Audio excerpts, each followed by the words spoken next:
warahmatullahi wabarakatuh. Saya Selvianisa Putri dari Fakultas Usuluddin Adab dan Dakwah YIN Kendari, Prodi Manajemen Dakwah. Pada video kali ini saya akan menjelaskan tentang pengertian manajemen, fungsi-fungsi manajemen, dan tingkatan-tingkatan manajemen. Manajemen adalah proses pemanfaatan sumber daya manusia untuk mencapai tujuan yang efektif dan efisien. Dalam pengertian lain, manajemen adalah proses perencanaan, pengorganisasian, pengarahan, dan pengendalian untuk mencapai tujuan organisasi yang efektif dan efisien. Ada 4 fungsi utama dalam manajemen, yaitu POAJ, yang dimana P adalah planning, O organizing, A actuating, C controlling. Yang pertama, planning atau perencanaan. Planning adalah tahap awal dari manajemen di mana manajer menentukan tujuan dan cara untuk mencapainya. Perencanaan melibatkan pengambilan keputusan tentang apa yang harus dilakukan, kapan, dan siapa yang akan melakukannya. Yang kedua, organizing atau pengorganisasian. Setelah perencanaan, manajer harus mengorganisir sumber daya yang diperlukan untuk mencapai tujuan. Pengorganisasian melibatkan penentuan tugas dan tanggung jawab, dan bagaimana mereka akan dikoordinasikan.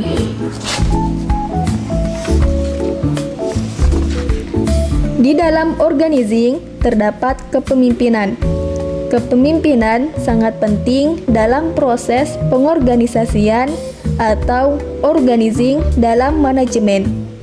Seorang pemimpin yang efektif memiliki beberapa peran penting dalam proses ini, yaitu penentuan struktur, penempatan personil, koordinasi, komunikasi, dan motivasi.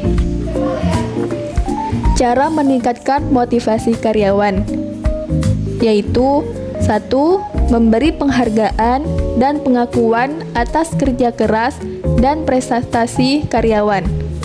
Yang kedua, memberi peluang untuk promosi atau pengembangan karir.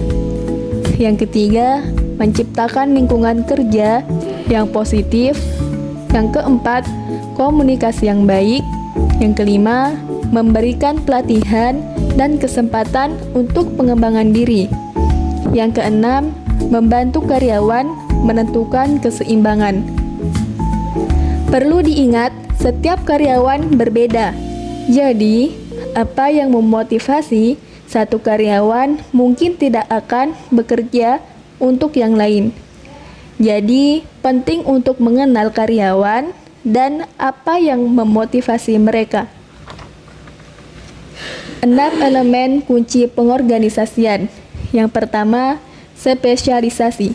Spesialisasi adalah mengacu pada pembagian kerja dan penguasaan kerja tugas-tugas khusus kepada individu atau kelompok berdasarkan keterampilan dan keahlian mereka. Yang kedua, departementalisasi adalah pengelompokan individu atau aktivitas ke dalam departemen berdasarkan fungsi, produk, pelanggan, atau lokasi geografisnya. Yang ketiga, rantai komando adalah garis pemenang formal yang berjalan dari puncak organisasi hingga ke bawah. Yang keempat, rentang kendali.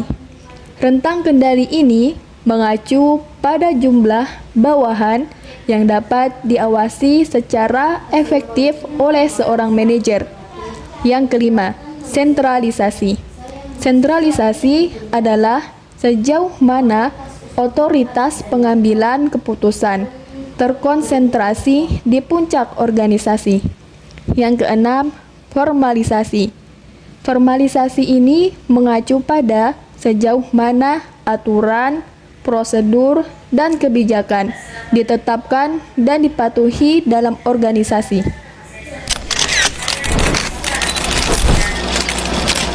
Kita kembali lagi fungsi yang ketiga, yaitu actuating atau aksi pengarahan.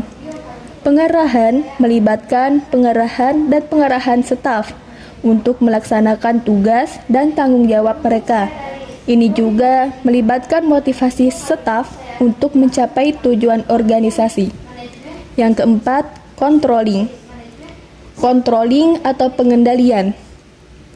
Pengendalian adalah proses memantau dan mengoreksi kinerja organisasi. Manajer harus memastikan bahwa semua aktivitas berjalan sesuai rencana dan tujuan organisasi tercapai. Semua fungsi ini saling terkait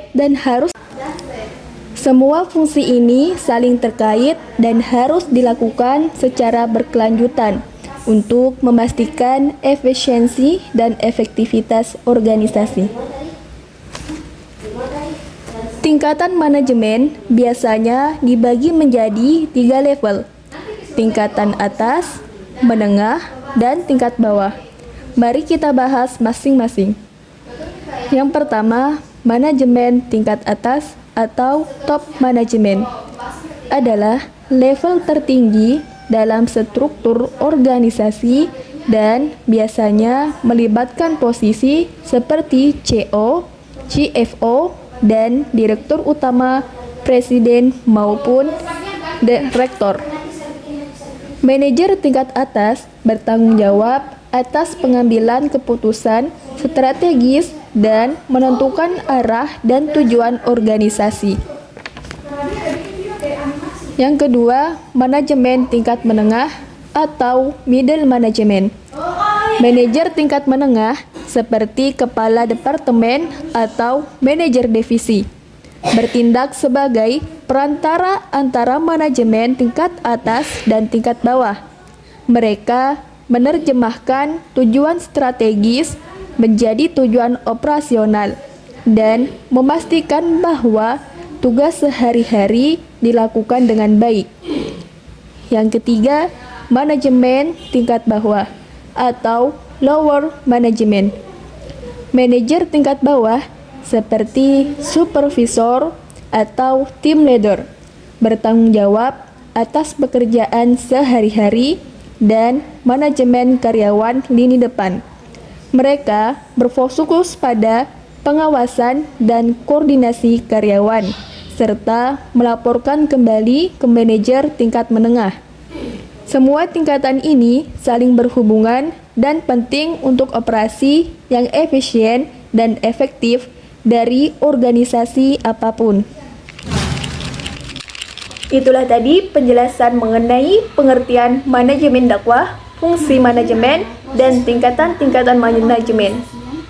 Sekian, wassalamualaikum warahmatullahi wabarakatuh.